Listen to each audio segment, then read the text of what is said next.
Yun, mag-walking tayo mga idol. At medyo mabigat na yung katawan natin kakahiga.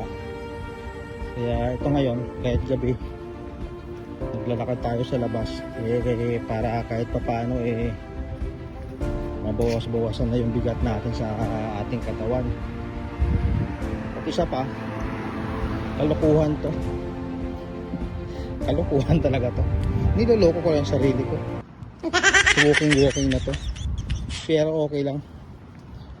Okay na okay to. Pagkatapos magbawas ng taba ng timbang, magdagdag naman ng timbang pag lumabas.